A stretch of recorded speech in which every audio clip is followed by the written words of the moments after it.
Itu Subhat. iya, menurut saya subhat karena remang-remang tidak tegas bicara itu. Pertamanya masalahnya ini paradok antara Kiai Imaduddin yang versi ilmiah, yang satu versi husnudzon. Ini paradok.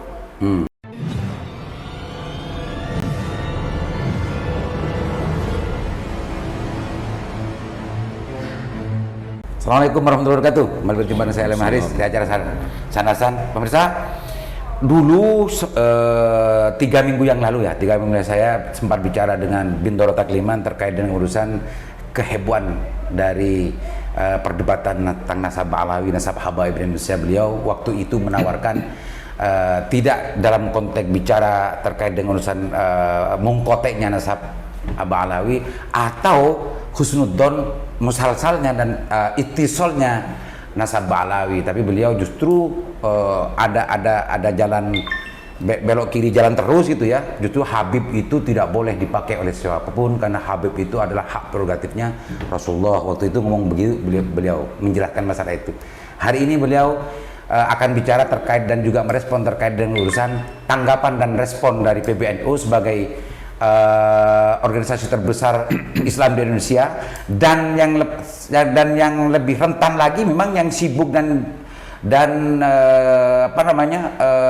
rentan keretakan itu di NU, karena kalau di luar NU urusan masalah habaib itu tidak menjadi masalah sebetulnya, karena di kiai NU yang memang sejak dari pesantren-pesantren menghimbau dan menginstruksikan pada santrinya untuk hormat kepada habaib.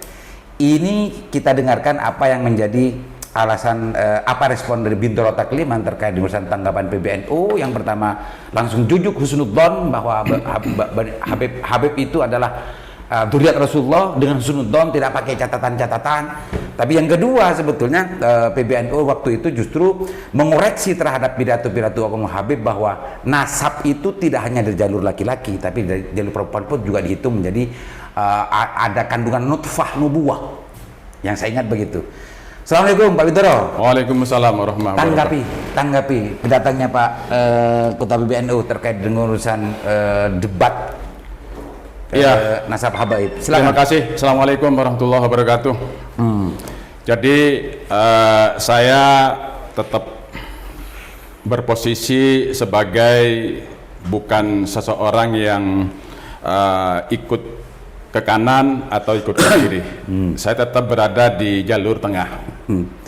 Jadi karena apa? Jalur wasatiyah. Ya, saya tidak kapasitasnya untuk masuk ke salah satu persoalan ini. Tapi saya ini dalam surat saya tetap saya konsisten. Saya ngirim surat kepada NU Muhammadiyah, pada pemerintah supaya pemerintah hadir, termasuk NU turun tangan. Jangan sampai NU ini, pemerintah ini hanya diam, semacamnya cuek. Maka dari itu kok Ketum datang ke Madura, pertemuan MWC seluruh Madura, ada pertanyaan dari salah satu MWC, apa itu Sumenep kemungkinan itu? Makassar, Pelengahan. Tempatnya Pelengahan ya, yang MWC Pelengahan. MWC Pelengahan itu Makassar, menanyakan sebetulnya di bawah ini ada keresahan, ketidaknyamanan, gitu loh. Bagaimana Ketua PBNU supaya kita ini lego dan tenang, gitu loh, tidak ada sesuatu yang mengganjal. Menurut saya itu sesuatu yang logis dan faktual itu sebetulnya, karena memang di bawah ini penuh dengan menyekam menyekam gitu loh menurut saya. Tapi saya menyayangkan gitu loh, Ketua PBNU ini kok hanya dijawab secara parsial begitu. Mestinya begini, kalau memang ini menjadi persoalan di bawah, NU akan ngambil sikap. NU akan mengambil suatu keputusan berdasarkan musyawarah seperti apa ini sebetulnya persoalan ini. Nah, apalagi yang bikin masalah itu adalah juga pengurus NU sendiri yang dianggap bikin masalah. yang dianggap Kiai Mat maksudnya. Kiai Imaduddin itu pengurus NU.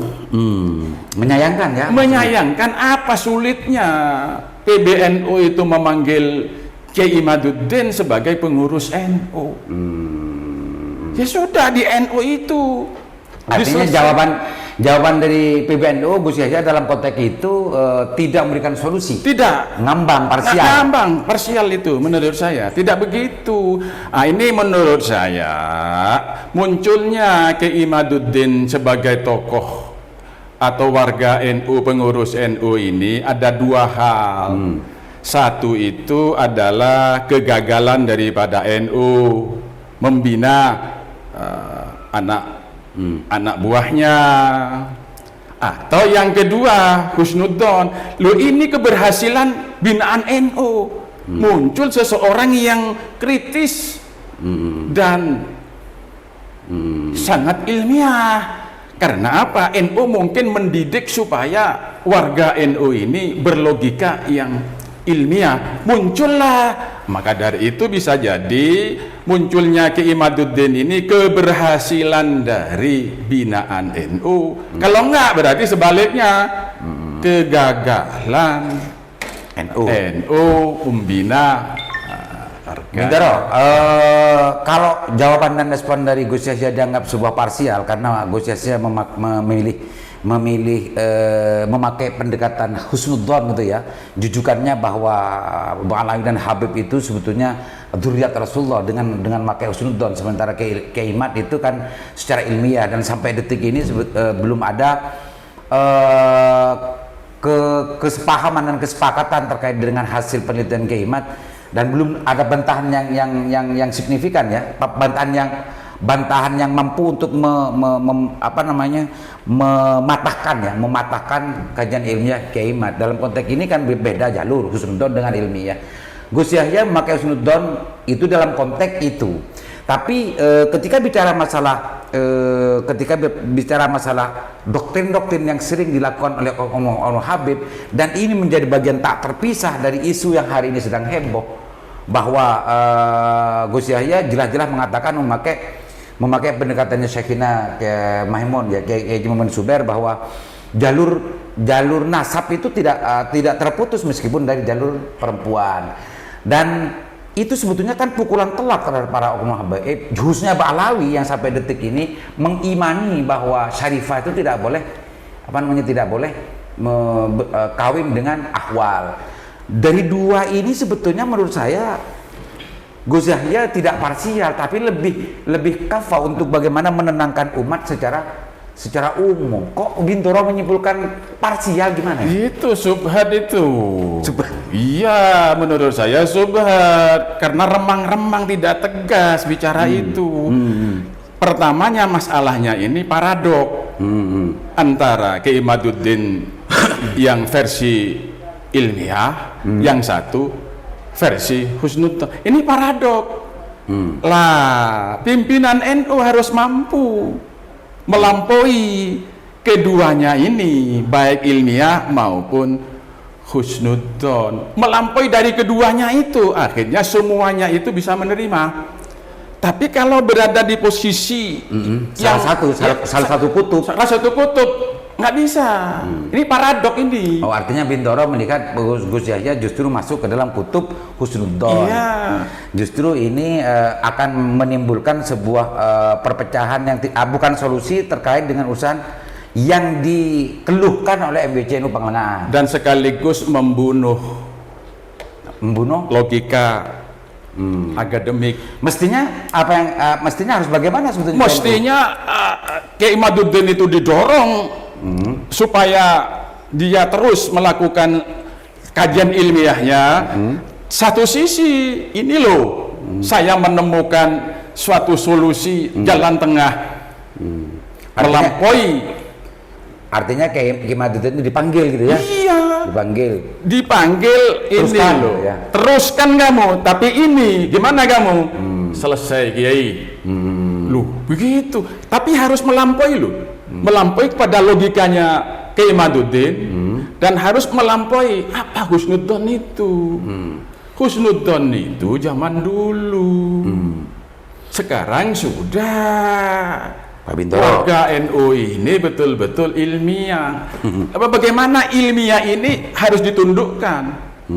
Ada solusinya itu. Bukankah justru apa yang dilakukan oleh Gus Yahya karena kepastian sebagai PBNU itu adalah sebuah langkah memang melampaui dari logika-logika yang berkembang hari ini untuk bagaimana tidak justru mempertajam perdebatan ini di kalangan bawah, justru karena memang sebelum-sebelumnya di NU tidak pernah ada persoalan terkait dengan urusan penghormatan terhadap Habib. Justru di satu sisi Gus Yahya ingin al-muhafadzah di situ, tapi di sisi yang lain Gus Yahya tidak dalam konteks ini memang tidak tidak ada di tengah, tapi ada di husnudzon. Tapi di sisi lain Gus Yahya yang menjadi ikutan isu yang menjadi keresahan juga di masyarakat, doktrin oknum Habib yang terkait dengan urusan bahwa keturunan Wali Songo itu terputus karena ada di jalur perempuan, itu kan juga dijawab. Nah, itu tidak menjawab persoalan. Itu sisi lain. Itu tidak menjawab persoalan. Jangan-jangan PBNU memang justru melihatnya secara utuh ini, Bintoro. Enggak, saya kira itu subhat itu. Jadi maksud saya itu ketua PBNU, tokoh-tokoh NU itu harus mempunyai logika ilmiah yang super ilmiah. Imaduddin kan hanya ilmiah. Bagaimana tokoh NU itu mempunyai super ilmiah sehingga yang ilmiah itu tunduk, yang husnudzon pun itu tunduk. Itu ada enggak? Mestinya ada.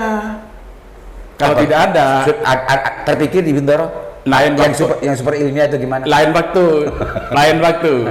Soalnya panjang ini. Lain waktu saya buka super ilmiah yang bisa untuk berpotensi untuk diterima dari yang husnudzon dengan yang ilmiah. Iya, diterima keduanya. Itu namanya super ilmiah. Oke, ini kalau Bintoro Takliman begini-begini ini yang menarik. Oke, pemirsa, banyak apa yang ingin disampaikan untuk menjadi closing statement terakhir masalah ini, Pak Bintoro? Ya, saya menyampaikan salam kepada semua pihak, baik pihak Kiai Imaduddin maupun pihak NU dan juga pihak para Habib. Saya kira semuanya menahan diri, nggak usah makin diperuncing, makin diperpanas persoalan ini. Saya kira ini persoalan biasa-biasa saja. Perbedaan itu saya kira biasa. Maka dari itu kalau Kiai Imad ini mengeluarkan tesis ilmiah, ya sudah bikin buku aja antitesis. Wih, Pak dulu kan sudah ada begitu itu. Imam Ghazali dikritik, ya sudah Imam Ghazali pun menjawab lagi kritikan itu. Jadi tesis antitesis, sudahlah. Bagi yang mendukung kepada Habib, bikin saja antitesis yang ilmiah juga. Tinggal sodorkan kepada masyarakat, tinggal memilih ini loh begini. Jadi tidak perlu ribut, tidak perlu panas. Ini dari saya. Oke, pemirsa, itu teka-teki dari Bintoro Takliman ya. Di awal tadi justru bagaimana menyayangkan respon dan tanggapan dari PBNU yang dianggap beliau adalah subhat, tidak memakai super logika gitu. Tidak memakai super ilmiah, tapi di sisi lain beliau dalam kesimpulan justru minta kepada semua pihak untuk tidak memanas-manaskan ini. Kalau dianggap tesis ya buat antitesis dan lain sebagainya, dan selesai di situ, sehingga tidak perlu untuk memakai pendekatan emosional dan sentimen agar debat pun tidak perlu, sudah buku disodorin dengan buku, dibalas dengan buku, kitab dibalas dengan kitab. Tapi saran saya kita tunggu super logikanya seperti apa. Nanti mestinya PBNU itu bersikap, mestinya PBNU itu untuk menghentikan sebuah kebijakannya agar yang kubu ilmiah dan yang kubu husnudzon itu bisa sama menerima. Dan ini masih teka-teki, masih disimpan oleh Bintoro Takliman. Mudah-mudahan segera mendapatkan wangsit untuk segera dikeluarkan. Assalamualaikum warahmatullahi wabarakatuh. Waalaikumsalam warahmatullahi wabarakatuh.